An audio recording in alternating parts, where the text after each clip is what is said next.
துதிகளின் மத்தியில் வாசம் செய்யும் எங்கள் தூயாதி தூயவரே, இந்த வாரத்தின் முதலாம் நாள் காலை பொழுதில் உம்முடைய சமூகத்தில் வருகிறோம். அப்போஸ்தலர் நடவடிக்கை நாங்கள் தியானிக்கிறோம். ஆவியானவர் தாமே எங்களோடு கூட நீர் இடர்பட வேண்டுமாய் இயேசுவின் நாமத்தில் ஜெபிக்கிறோம். ஜெபம் கேளும் நல்ல பிதாவே, ஆமென். இந்த நாளின் தியானமாக அப்போஸ்தலர் நடவடிக்கை 1ஆம் அதிகாரம் 8வது வசனம்.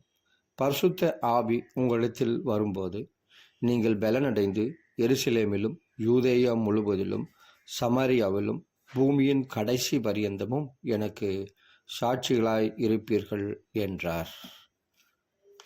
தேவனுடைய நாமம் மகிமைப்படுவதாக.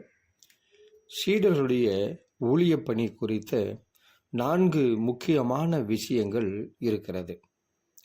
ஆவியானவர் தரப்படுதல் முதலாவது. தேவ மக்கள் மத்தியில் ஆவியானவர் எப்போதுமே செயல்பட்டு வந்திருக்கிறார்.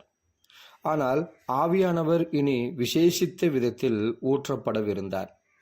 ஏசாயா 43:4 3வது வசனம், யோவேல் 2ஆம் அதிகாரம் 28வது வசனம். இயேசுவும் கூட ஆவியானவரின் அபிஷேகத்தை பெற்றிருந்தார். எனவே அவருடைய ஊழிய காலத்தில் ஆவியானவர் செயல்பட்டு வந்தார்.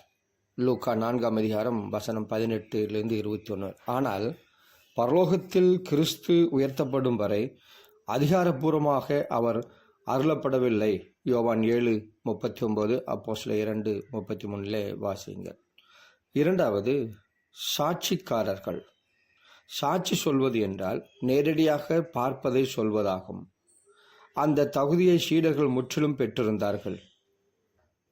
இயேசுவோடு அவர்களுக்கு இருந்த விசேஷித்த அனுபவத்தை உலகத்தாரிடம் பகிர்ந்து கொள்ள அவர்களுக்கு ஊழிய கட்டளை கொடுக்கப்பட்டது. மூன்றாவது, ஊழிய திட்டம். முதலாவது எருசலேமிலும், பிறகு யூதேயாவிலும், அதன்பின் சமாரியாவிலும், இறுதியாக உலகமெங்கிலும் சீடர்கள் சாட்சி பகர வேண்டியிருந்தது. படிப்படியாக முன்னேறி செல்கிற ஒரு திட்டம் இது. யூதர்களின் பக்தி மார்க்கத்தில் எருசலேம் மையம் இடமாகும். அங்குதான் இயேசு குற்றவாளியாக தீர்க்கப்பட்டு சிலுவையில் அறையப்பட்டார். யூதேயாவும் சமாரியாவும் அருகில் இருந்த பகுதிகள். அங்கும் இயேசு ஊழியம் செய்திருந்தார். ஆனாலும் அக்கம் பக்க பகுதிகளோடு சீடர்கள் தங்கள் ஊழியத்தை நிறுத்தி கொள்ளக்கூடாது. தேவ திட்டம் அது அல்ல. உலகம் முழுவதிலும் அவர்கள் ஊழியம் செய்ய வேண்டும். நான்காவது, ஊழிய திசை. பழைய ஏற்பாட்டு காலங்களில் பிற நாடுகளுக்கு தேவனால் ஈர்க்கப்பட்டு இஸ்ரவேலிடம் வரவேண்டியிருந்தது. இஸ்ரவேல் சென்று பிற நாடுகளுக்கு தேவனை அறிவிப்பது திட்டம் அல்ல. யோனா இதில் ஒரு விதிவிலக்கு. ஆனால் பொதுவான விதி அதுதான். இப்போது அந்த வியூகத்தில் ஒரு மாற்றம். இப்போது எருசலேம் தான் மையமாக இருந்தது.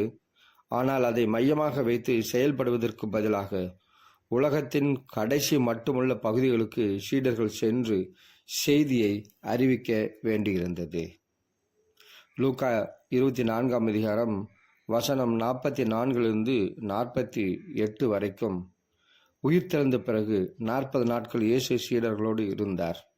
அப்போஸ்தலர் 1:3 நாம் வாசிக்கலாம்.